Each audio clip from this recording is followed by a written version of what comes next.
Hello, welcome to Lyrical Wax. I'm Ursula Wake. And I'm John Atack. Today we're talking about Emily Dickinson. So, a 19th century American poet, credited with a lot of influence on move to modern poetry. Slightly preceded, though, by the Brontes. So, although in some ways we can see her as a midwife towards modernist poetry, the ones gestating it were the Brontes. We'll come on to them another time. I think we've extended that metaphor as far as it can go, midwives and pregnancy. What do you think? No, I'm sure we could go on with that. So she was born, grew up and lived her life in a town called Amherst in Massachusetts. Famously very reclusive, corresponded with people and had contact with people mainly through letters during her adult life.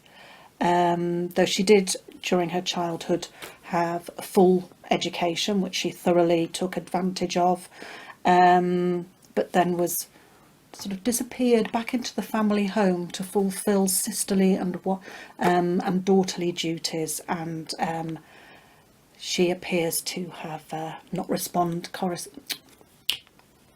She appears to have. She appears to have not responded very healthily or positively to that. The Poetry Foundation website says that this was a problem that plagued a lot of young women in 19th century, certainly in Europe and America, North America. So it's perhaps not a surprise that it plagued her. What plagued her? What plagued her being having to spend her time in the Cloistered. duties. Yes, cloistered. God keep me from what we call households, she said at one point. Having to be a dutiful daughter, dutiful sister. She had to be moral support to her older brother. That was a major duty in her life. I'll get down off my soapbox now. Well, and who was it who said that she was the queen of social distancing? Oh yes, the Emily Dickinson Museum, which is in the house where she used to live. Wonderful website to be recommended. Has a description of her, which indicates that for now in 2020, during COVID-19 lockdown and social distancing, that she was the queen of social distancing. She'd been really good herself, at it. Yeah, keeping herself to herself, sometimes talking to people from behind a closed door, lots of letters. So all the emails and Zooms that people are doing at the moment, we're all Emily Dickinson. And did she marry? No, she never married. There was, later on in her life, there's a indication of a romance with somebody. She also had a very strong attachment to her sister-in-law, who lived next door to her, but she still wrote hundreds of letters to her despite the fact that she only lived next door.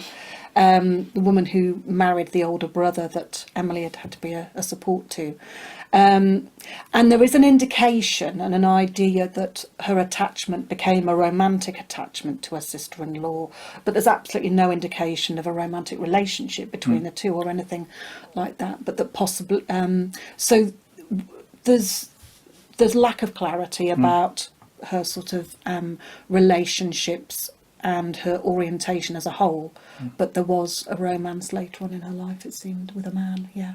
Fair enough. Okay, shall we leap into John, some poetry? yes, John's going to read our first poem by Emily Dickinson, which is? It's this. I'm nobody. Who are you? Are you nobody too? Then there's a pair of us. Don't tell, they'll advertise, you know. How dreary to be somebody, how public, like a frog. To tell one's name, the livelong June, to an admiring bog. I like that. She has a sort of varied approach to fame across the 1,800 poems that she read. So we're going to see a bit of variety of attitude to things. But yes, in that one, that's very much pro privacy and anonymity, really, isn't it? Yeah, absolutely. If you'd like to move on to the next one for us. Oh, yes. Yeah. So this one, this poem is about a snake. Most of her poems are numbered. She numbered them rather than giving them titles. Rather confusingly, sometimes you may come across a different number for each poem according to where you find it. So it can be a bit complex, but just Google Emily Dickinson poems. You'll get into it and then start to learn. If you learn first lines or make a note of them, you can find them again later. That's the best way to find them. So this one could be called Snake, as in this anthology, 4 Feet and 2, very old anthology. Or it might be known as A Narrow Fellow in the Grass. And it goes like this. A narrow fellow in the grass occasionally rides. You may have met him, did you not? His notice sudden is. The grass divides as with a comb. A spotted shaft is seen. And then it closes at your feet and opens further on. He likes a boggy acre, a floor too cool for corn. Yet when a child and barefoot, I more than once at morn have passed, I thought, a whiplash, unbraiding in the sun. When stopping to secure it, it wrinkled and was gone. Several of nature's people I know, and they know me. I feel a transport. I'll start that verse again. Several of nature's people I know, and they know me. I feel for them a transport of cordiality, but never met this fellow, attended or alone, without a tighter breathing, and 0 at the bone. And 0 at the bone. Love that. Love that phrase. I like the whole description of a snake. That's just such a good description all the way through of encountering snakes barefoot, especially if you're barefoot and there's something you don't like. That's an extra kind of shudder. But also that phrase 0 at the bone is one of those phrases that it works fantastically, I think, in context and gives that sense of a shudder. But take it out, as we're used to with poetry in school, we're used to taking everything into little bits, separating everything out and saying, what do they mean here and why is that phrase there? And you just shred it into nothing, I think, a phrase like that, if you do that with it. It's kind of I absolutely love it. It's kind of process of dissection that we're taught, as in biology, that. And for me, it's sort of like, you take the butterfly apart and you rip all its scales off and you put all the bits there. And then you can't actually put it back together. And with the comprehension of a verse, that seems to be so much the process that you'll perhaps have a teacher who's really enthusiastic, but they've got their probably highly developed understanding of this thing, which they cannot convey. Or you've got somebody who's just going through the motions of the curriculum and they're trying to get you to go somewhere with this, and it has to be your enthusiasm. It has to be. So again, there's that wonderful line in there: "Whiplash unbraiding in the sun," as a way of describing things. And you talked about Coleridge saying that poetry is just the best words in the best order, and I think any good writing is the best words in the best order. And I don't like the distinction between poetry and prose that is made, which is kind of that prose is kind of lumpy stuff that isn't well written, and that prose really, as we say, Annie Dillard or Annie Proulx, should be beautifully written too, and that's what is poetic about it. Yeah, absolutely. Okay. So you're going to read one. John's going to read another poem now. I am indeed. You are indeed. Go for it. He fumbles at your soul as players at the keys before they drop full music on. He stuns you by degrees, prepares your brittle nature for the ethereal blow by fainter hammers, further heard, then nearer, then so slow. Your breath has time to straighten, your brain to bubble cool. deals one imperial thunderbolt that scalps your naked soul. When winds take forests in their paws, the universe is still. Oh, wonderful one. Wonderful. That last, what were those last 2 lines again? When winds take forests in their paws, as in paws, hands. When winds take forests in their paws, the universe is still. Just love it. Just love it. And she has this interesting device that she will use dashes, I think, to indicate pauses, to indicate emphasis, I hope.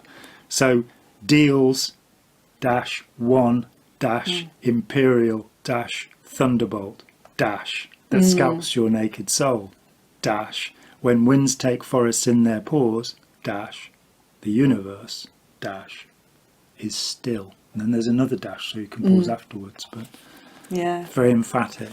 Yeah, that's her standard punctuation. Yeah, isn't it? which was altered during her lifetime. The few of her poems that were published, the editors changed words and punctuation. It's like, oh, this James Joyce fellow, he obviously couldn't spell. It was changed, her spelling, because she uses a lot of capitals as well in the middle of sentences, usually for nouns. So her spelling and her dashes, punctuation, were changed various times. It was at 1998.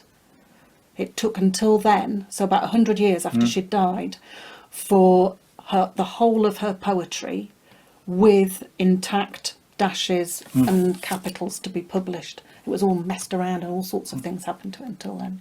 In fact, apart from one full stop on a page here, the 2 pages I'm looking at only have dashes. There are no colons, commas, semicolons. No, everything. question marks. Question but mark, apart from that, occasion, dashes yeah. was her chosen. Yeah, and exclamation marks. I think we saw one of those along the way somewhere, but she likes to separate it out. And of course, there was a convention at that time among grammarians in the mid-19th century that the comma meant a slight pause, the semicolon meant a longer pause, the colon meant a longer pause, and the stop meant longest pause. You've got this, which was taught to It was school like children. musical notation. Yeah, and of course it's a complete nonsense. It has no usefulness whatsoever. But we are still arguing about the meaning of all of those marks. I favour David Crystal on that point, if anybody, Okay.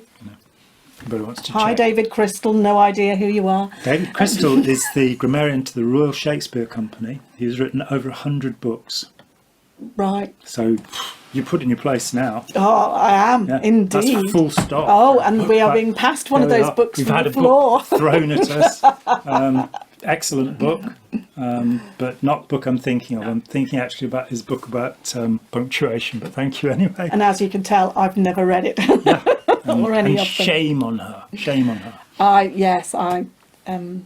Yeah. have a different teaching on You grammar, take but it doesn't Chicago matter. Manual of Style to bed with you every night. No, my father taught these things and has... Fowlers, or do you use Fowlers? See, her father taught it, and she doesn't know David Crystal. She doesn't know Fowlers. I just know my dad's view on it. He's explained it to me. I think what I was going to say about He Fumbles at Your Soul is...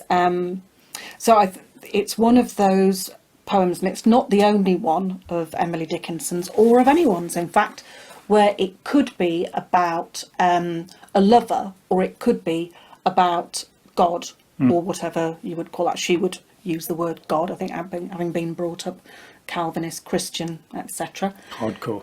Indeed. So, so it's not clear. It could be either of those things, an earthly love or a supernatural love. But But I love the idea, that fumbles at your soul, and kind of...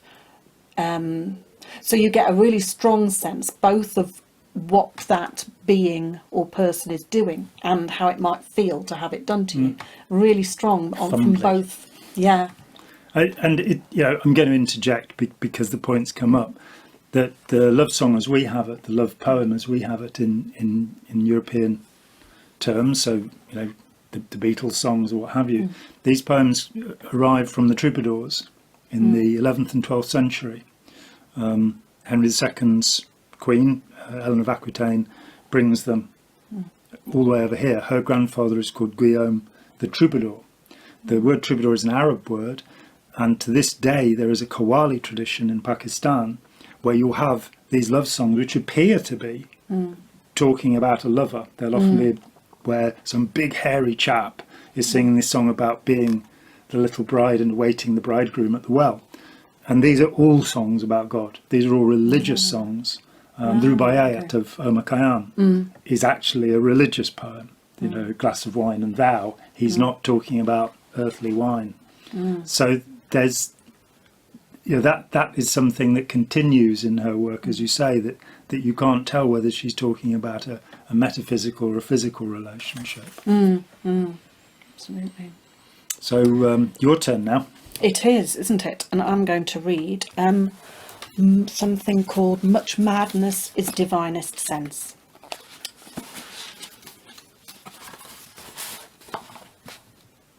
Much madness is divinest sense to a discerning eye. Much sense the starkest madness. 'Tis the majority in this as all prevail. Assent and you are sane. Demur, you're straightway dangerous and handled with a chain. It's quite an angry poem, I think. Yeah, but I think it makes a lot of sense, and it's something that was true then and is true in a lot of points in history and places across the globe. I imagine that sense of there's the majority. What the majority decides is sensible, is sense, is sanity. You have to go along with, and eccentricity demands obstinacy of the highest order, really. And only in a culture that has achieved complete rationality will this not be true. And so far, I'm not aware of any human culture that has achieved complete rationality. Anything that differs from, you know, if you're born into the Huns and you haven't got your head flattened like this with a board, then you'll be rejected. Nilsson wrote what became a wonderful animation called The Point, about a child who's born in a culture where everybody has a pointed head, but he doesn't, so he has to find the point. Very, very good fun. And he has a little dog called Arrow, which is nice. Yeah. But here she talks about something which is quite savage, and one can imagine she's writing probably in the 1860s. And this is a time when women are, you know, completely hemmed in, you know, and expected to wear corsets and all sorts of things, and speak when they're spoken to. She's very unusual in having had an education, because her father was a lawyer and decided she should have an education. But usually it was like, well, no, you know, a husband is the goal, as Echo Belly put it. Well, there were a lot of the standard thing for girls at that time was to have some education. So she had a pianoforte and but do little watercolours. But go to school as well, but to kind of have an elementary education. So she had a sister and a brother, and all three of them went to the local school for children, but it was only the brother who went on then to college. Yeah. So at what age would they have ended school, do you know? I'm not sure, but it was I get the feeling from the number of years that she's described as being in formal education, I get the impression it would have been around about 13. Yeah, that's what I think, 13 or 14, because then boys would go on to college, and the age raised, you know, towards the end of the 19th century. She did have 1 year at a local, after her school education, she had 1 year at the local seminary, so a very religious education. And there's a story where, so all of the young ladies were categorised as with hope and without hope, or already having hope, working towards hope, I think, I'm not quite sure how it was phrased, and then definitely a category without hope. So and Emily Dickinson was in the without hope category, and she placed herself in that when one of the first days, apparently in a sort of assembly, all the girls were asked to stand up if they hoped to be a Christian. And Emily Dickinson was the only person who remained seated. So she was, although she was so reclusive, she was a physically small person, something very timid about her. We kind of consider her as somebody who perhaps struggled with anxiety a lot. She was by no means somebody who couldn't stand up for herself. Really interesting character. Very much overall. so. Yeah. Very much so. So, John's now going to read another one. Another one, which is called 511 in my book. Oh, fascinating title. And probably has many other numbers appended to it. If you were coming in the fall, I'd brush the summer by, with half a smile and half a spurn, as housewives do a fly. If I could see you in a year, I'd wind the months in balls, and put them each in separate drawers, for fear the numbers fuse. If only centuries delayed, I'd count them on my hand, subtracting, till my fingers dropped into Van Diemen's land. If certain, when this life was out, that yours and mine should be, I'd toss it yonder like a rind, and take eternity. But now, uncertain of the length of this that is between, it goads me like the goblin bee, that will not state its sting. That whole uncertainty is that the pain, anguish of uncertainty of when you're going to see somebody again is really well described there, isn't it? And you were saying before we started recording, you'd been saying how important, how significant the Civil War, the American Civil War was for her, and she would have been writing this at that time. She wrote most of her poetry during that time. Which is 1861 to 1865, and for anyone who's not familiar with the history of the United States, this is a dreadful war. There are 600,000 casualties, deaths. It is the first modern war, the first time that the repeater rifle, the machine gun, metal ships are used in war. The artillery barrages are horrific, and so you could be in the situation, if you were coming in the fall, of not knowing if you would ever see somebody again. Yeah. And that might be your expectation, because so many people fell, and of course so many families were divided over the issues, which were rather more complicated than the way that war is simply portrayed now. There were people were willing to die for what they believed in at that point, and many of them did. Yeah, so that could be about soldiers possibly or possibly not coming home from war, or it could be about any other relationship. But it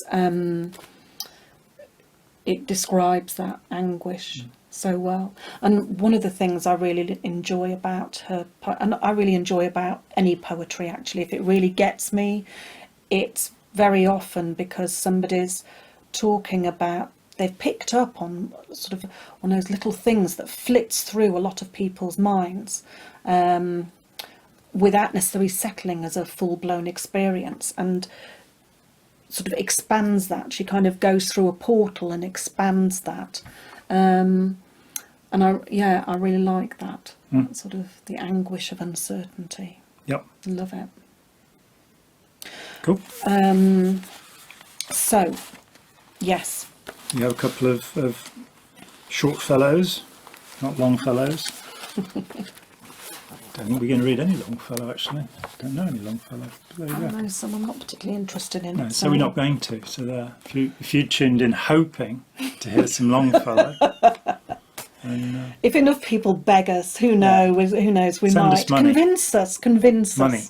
money will convince us. Yeah. So this one is called "Tell All the Truth, but Tell It Slant," or "Slant." I say slant. The north-south divide in England, That's it's right. Bath in the south and Bath in the north. I was born on the dividing line pretty much, so change from one time to another, slant to slant. So yeah, just wherever you're watching, that's how I pronounce it. Tell all the truth, but tell it slant. Success in circuit lies.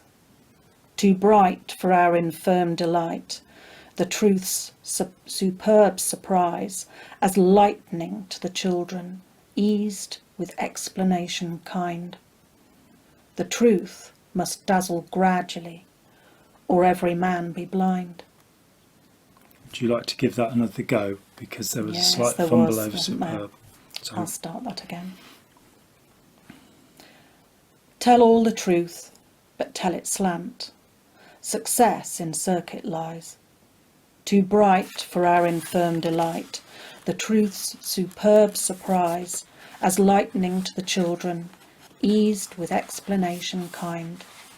The truth must dazzle gradually, or every man be blind. fantastic. It's great, isn't it? And it's although some of the lines are a little bit, well, circuitous, go around a circuit, actually the message is really clear, I think. Tell all the truth, but tell it slant. Sort of don't don't shoot everybody, but just kind of bring people round to something gradually, explanation kind. And I love that phrase, the idea of something dazzling gradually. That's a real juxtaposition that I think actually makes a lot of sense. The truth must dazzle gradually, or every man be blind. Yeah, makes sense to me. Yeah. Absolutely. Yeah, your eyes just can't take in the light quickly enough. Yeah. Yeah. Excellent. So I love that. So this other next short one that I'm going to read is, I really like the fact that although, as I've said before, she had she had a lot of social contact, but most of it was via letter. This poem is about a real ritual she had about reading letters, that there was something quite particular to her in her day about receiving and reading a letter. And it goes like this. The way I read a letter's this. 'Tis first I lock the door and push it with my fingers next, for transport it be sure. And then I go the furthest off to counteract a knock, and draw my little letter forth and softly pick its lock. Lovely. Yeah. Another little, just tiny little moment, tiny little experience in the day, but we all have our little rituals, and I just like the idea of that that little ritual in her, this isolated, solitary, reclusive woman's life. And it's one of the ways that we make our own individuality, by having our own personal tastes, not simply copying other people in the way we do things, and taking delight. With many writers, I've been through many periods where, recently I was only using pink pads to write on, and I've had long periods where I'd use yellow legal pads, and at the moment I use one of these funny looking pens, which are environmentally friendly because you actually have a cartridge in them, so all you're throwing away is that little bit there, but they've got this funny shape so that if you write for a long time you don't get blisters on your fingers. They've got they're shaped to fit the hand. You can get left-handed ones as well. It's our sponsors, what they called, Stabilo, who will be paying for this.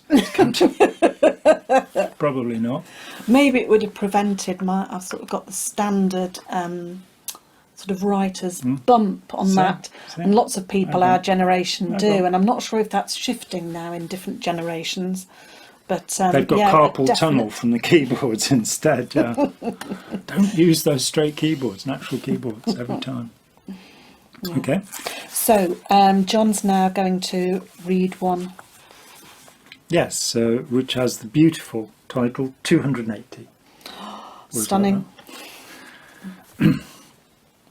I felt a funeral in my brain, and mourners to and fro kept treading, till it seemed that sense was breaking through. And when they all were seated, a service, like a drum, kept beating, beating, till I thought my mind was going numb. And then I heard them lift a box and creak across my soul with those same boots of lead again. Then space began to toll. As all the heavens were a bell, and being but an ear, and I, and silence, some strange race wrecked, solitary here. And then a plank in reason broke, and I dropped down and hit a world at every plunge, and finished knowing then.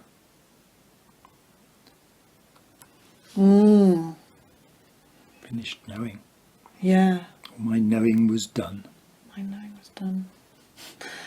There's a sense I get that although there's that beating drum at the beginning, and then later on there's the bell, that sort of silent sense of a funeral feels really strong to me. That thing that I felt them lift a box and creak across my soul. Oh, love that. And I sort of had an image of sort of very plain, very quiet church with sort of the coffin being lifted and that kind of lots of floorboards and the creaking. That for some reason that really, really strong. And that plunging down. Yeah. And down and hit a world at every plunge. So, sort of like the closing down of the brain at the end of day. Yeah. Quite remarkable. And I have to point out, she does actually use commas in this, so it's in conflict with what I said earlier. And she uses them well. But maybe she doesn't, because I noticed that my book was published in 1997, a year before the punctuation was amended to be correct. So we must all rush out and buy the new deluxe edition CD of Emily Dickinson. Yeah, so in readings you don't get that quite singular layout that she has, do you? No. But that's what we're doing. We're taking it away as well. I shouldn't be critical. Yeah, we're giving it our own twist. Yeah. So that again seems to be what do you think that one's about? It seems to me an apprehension of death, and that we talked about it, and we won't talk about it in any depth here. But it is, as you read through her poetry, it's difficult to determine what she actually believed. And having been brought up in a Calvinist household, which is very puritanical, and having then not stood up when she was asked who hoped to be a Christian, that there was conflict with her, that she seems, her mind seems to have changed. And here, if poetry is good, then it is a glimpse of something that you hadn't really thought about. So the same with a good song, a good verse, a good lyric, or a clever statement of any kind, that it stops you in your tracks and you think, oh, I hadn't thought about it that way.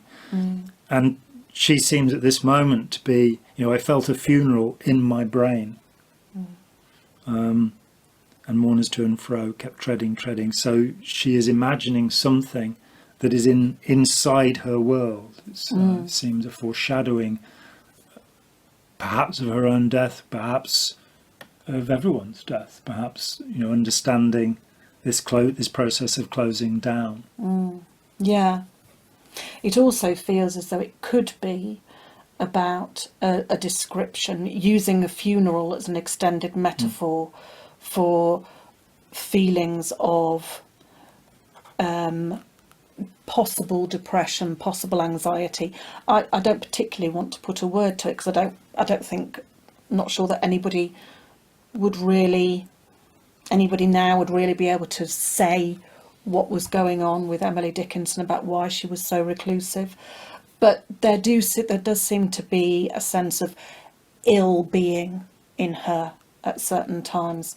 And my instinct when I first read that was that this was about the sort of dark day or dark night of the soul, as somebody else would have put it. And and that of her mind going numb and really struggling and going down and down and down. Yeah, and feeling sort of beatings and people kind of creaking across your soul. And I think it could be either, that was possibly deliberate, that it could be either, it could be interpreted in either way. And I think that's sometimes the job of an extended metaphor, when people use that to do exactly that. Going along with her, sort of a bit further on her state of ill-being or whatever. One of the people who we have the most, or the person we have the most detailed description of her, physical description of her, was somebody, a literary critic who she had a long correspondence with for a couple of decades. She hoped that he would encourage her writing. He then found it frustrating that she didn't seem to want to publish, and it kind of, nothing much happened. Only 10 of her poems were published in her lifetime without her consent. But they had a correspondence regularly for quite some time, and they met. On one occasion he came to Amherst and said that he had never been with anyone who drained my nerve power so much. Without touching her, she drew from me. I'm glad not to live near her. I think the phrase we would use today about that kind of person is emotional vampire, which is another little take on the Queen of Social Distancing as well. But yeah, so that I introduced that as a sort of another thing about her possible ongoing sense of ill-being with other people in the outside world. Yeah. She sounds fairly anxious, and it's just as well she didn't meet Sigmund Freud, because who knows what he'd have done to her. She probably wouldn't have written anymore. So, one more poem. And then it's bedtime, children. So this one is called Wild Nights. Wild Nights. Exclamation mark. It is exclamation mark, yes. Wild nights, wild nights. Were I with thee, wild nights should be our luxury. Futile the winds to a heart in port, done with the compass, done with the chart. Rowing in Eden, ah, the sea, might I but moor tonight in thee. Did they have sex back then? Where did you come from if nobody back then was having sex? I wasn't. I know born, how I got here. Born in the 1860s. What do you mean? But if nobody in the 1860s was having sex, there wouldn't be any human beings. Nobody told me though. It interests me that actually throughout their exclamation points, wild nights, were I with thee, wild nights should be our luxury, again punched up, and then done with the compass, done with the chart, rowing in Eden, ah, the sea, might I but moor tonight in thee. There's this real emphatic. Anyway, that is Emily Dickinson. That was Emily Dickinson. That was Emily Dickinson, indeed. There's a short bonus episode following on from this, which is the reading of one poem about Emily Dickinson. I've been Ursula Wake. And thus far I've been John Atack, and thank you very much for sharing your time with us, and we hope you've enjoyed yourself. Thank you for watching. Bye.